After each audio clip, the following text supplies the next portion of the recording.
Hello, welcome to episode 2 of Please Sir, Don't You Want Some More? Thank you for joining us on our quest to find a member of the UK Parliament who has had a COVID jab in the last few months. These injections are still being given out to the over 65s and to various other groups. There are 53 people, according to our research, sitting on those green benches in the House of Commons who are over the age of 65. So we thought it's an entirely legitimate journalistic exercise to ask them if they are still taking up this offer, and if they're not taking it up, why aren't they taking it up? We wrote to 5 of them last week for last week's episode. We got 0 positive responses. For this episode, we've written to the next 5 over 65s on our list. They are Daniel Zeichner, David Davis, Derek Twigg, Fabian Hamilton, and Nia Griffith. Mr. Zeichner has been the MP for Cambridge since 2015. He's also a minister at DEFRA.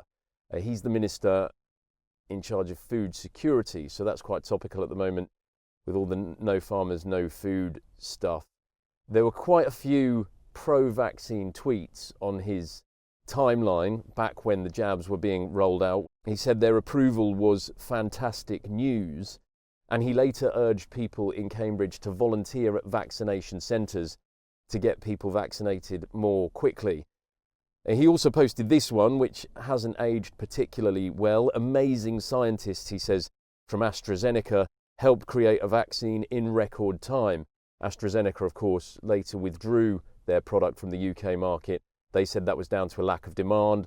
Lots of families are now suing AstraZeneca over health issues, particularly to do with blood clots, which leads us to question whether there is perhaps a link between AstraZeneca's loss of demand and those health issues, but that's another story for another day. David Davis probably doesn't need much introduction, one of the longest serving and, in my view, one of the hardest working and most patriotic members of the House of Commons. He posted the obligatory vaccine selfie early on in the rollout, but he does seem to have been on something of a journey to do with his views about COVID-19 vaccines. If you read between the lines, he was posting quite a lot about the value of vitamin D in treating COVID-19, which shows that he's got an open mind, and he's always been a staunch opponent of any kind of coercion to vaccination, even though he's always said he was pro-vaccine, although he hasn't posted much positive about these vaccines recently. He was also one of a handful of MPs who did actually attend an information evening hosted by Andrew Bridgen in December 2023. Mr. Bridgen collected together medical experts from around the world who could give an alternative narrative to MPs to the one that they were being given by the government and the mainstream media. Sadly, only about 15, 20 MPs turned up to that event, but David Davis was one of them, and he did listen very intently to what he was being told. I also have spoken to 2 people who have spoken privately with Mr. Davis about the vaccine issue, and I'll just say that if he is still having these jabs, I'd be very surprised. But that doesn't mean he's necessarily going to tell us that when we write him this letter. Derek Twigg, he's been an MP since 1997. He posted this on Facebook in July 2021, advertising the services of a vaccination clinic. He says, "I encourage all my constituents to take up the opportunity of being vaccinated when they are offered it. I have also had my 2 doses." So no stranger, Derek Twigg, there to the concept of kind of leading by example with this kind of thing, showing his constituents that it's safe by taking it himself. All we're asking him is, does he still have the same attitude to that concept? Fabian Hamilton, he's the MP for Leeds North East. Again, he's been there a long time, since 1997. Something he was very concerned about during the vaccine rollout was the lack of uptake amongst what he refers to as the black community. 72% of the black community are unlikely to get the vaccine are deeply worrying. Both vaccines currently being deployed by our brilliant NHS staff have been approved by the rigorous and fully independent MHRA. They are completely safe. The vaccine programme is our way out of the pandemic. It's so important that as many people as possible get vaccinated when they're invited to do so.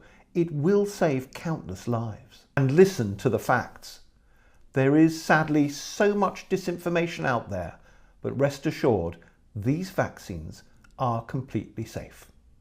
He actually wheels out a black person from the local council, I think it is, in the middle of that video to reassure black people that any misgivings they have about the safety of these products should be ignored because this black person says so. My mum has had the vaccine. It's similar to the South Asian MP video we saw last week. There were various attempts made to cajole, coerce, blackmail ethnic groups into going to get the jab. Fabian Hamilton also tweeted other stuff that shows he was, at this time, very pro the vaccine and very pro his constituents getting it and very willing to put himself out there in public and encourage people to go and get jabbed. Finally, Nia Griffith. She is also a long-serving MP. She represents Llanelli in Wales. There isn't much on her social media about vaccines. I couldn't really find anything at all, but she did vote with Boris Johnson's government in that vaccine pass vote in December 2021, which we talked about in the last episode. So those are your 5 over 65 for this week. This is the letter that we wrote to them on the 3rd of December. We are independent journalists. We are trying to determine how many members of the House of Commons who are aged 65 and over and therefore entitled to a COVID-19 vaccination in the autumn of 2024 have taken up the offer. If you are willing to take part in our survey, please answer the following questions by return. Have you taken a COVID-19 vaccination booster shot this autumn, i.e. following the rollout of the autumn vaccination campaign that began on 3rd of October 2024? Are you willing to state publicly that you have done so and endorse the vaccination campaign? Are you willing to recommend to your family, members of the public and constituents that they take up the offer? Are there any other remarks that you would like to make? And we gave them 2 weeks to reply to that. They've actually had a lot longer.